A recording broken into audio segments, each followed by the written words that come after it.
Hi guys and welcome muli sa another episode ng Aling Oday's Kitchen. Gagawa tayo ngayon ng buttered lemon chicken. And here are the following ingredients.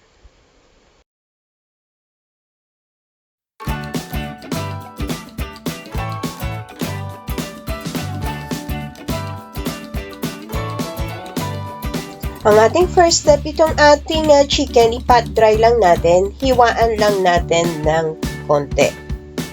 Then, tusok-tusukin lang natin ng tip ng kutsilyo yung likod. Continue lang natin hanggang matapos natin lahat ng chicken. Next, isi-season lang natin ng salt yung chicken na na-prepare na natin.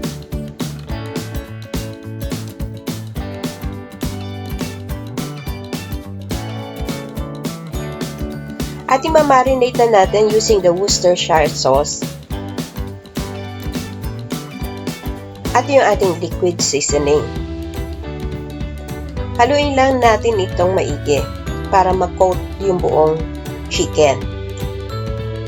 And we'll leave this to marinate for a minimum of half an hour.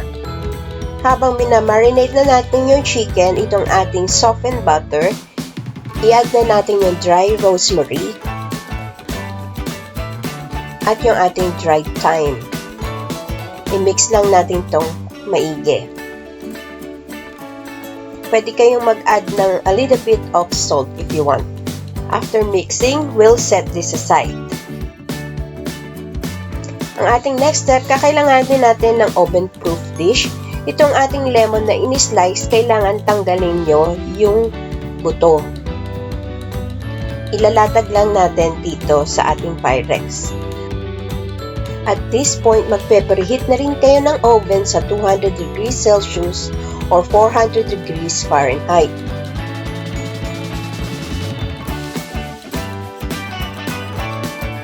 And then, isi-season na natin to ng salt and pepper. Adjust nyo na lang according to your taste. And ilagay na natin yung garlic. 2 whole garlic ang ginamit ko. So, spread out lang natin. Then, mag-sprinkle lang tayo ng dried rosemary at dried thyme. Ilagay na natin yung 3 tablespoon ng cooking oil.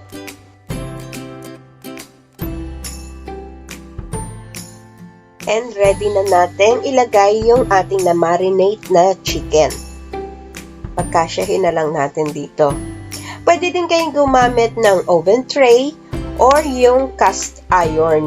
Mas maganda kung dun sa cast iron kasi mas nagpo-produce ng heat. Mas mainit kung dun natin lulutuin. At instead of thigh, pwede din kayong gumamit ng whole chicken. Basta iba-butterfly nyo lang. Tatanggalin nyo lang yung buto sa gitna. Check nyo na lang yung isang video ko na peri-peri chicken kung paano ko ginawa yung butterfly chicken. Ang link makikita nyo sa description box. Ang ating next step, yung ating ginawang butter kanina, spread lang natin dito sa chicken, all over sa chicken. Pati na rin dun sa ilalim ng chicken para pantay-pantay ang lasa.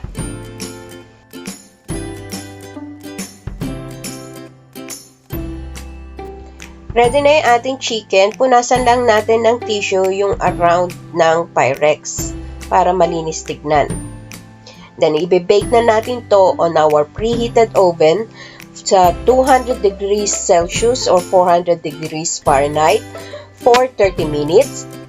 Then, after 30 minutes, i-increase natin ang temperature sa 220 degrees Celsius for 15 minutes. Then, after 15 minutes, ibababa natin ang temperature sa 180 degrees Celsius or 350 degrees Fahrenheit for another 15 minutes. Ayan, after a total of 1 hour sa ating oven, ready na yung ating chicken. Tanggalin lang muna natin, i-transfer natin sa isang plate.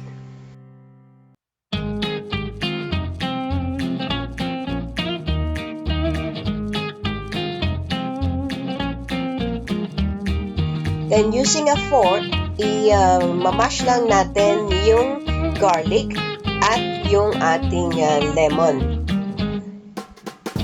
Ito na ang ating magiging sauce. Or pwede nyo din gamitin ito kung gusto nyo gumawa ng gravy. Ilagay lang natin, scoop natin yung sauce dito sa ating rice and all over sa ating chicken.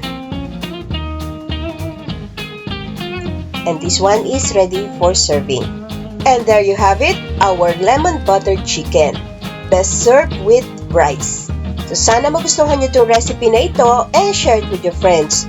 Don't forget to give us a thumbs up and subscribe to my channel. Ako po si Aling Oday. Magkita-kita ulit tayo sa aking susunod na video. Salamat! Bye! Please follow me on my Facebook page, Twitter, and Instagram.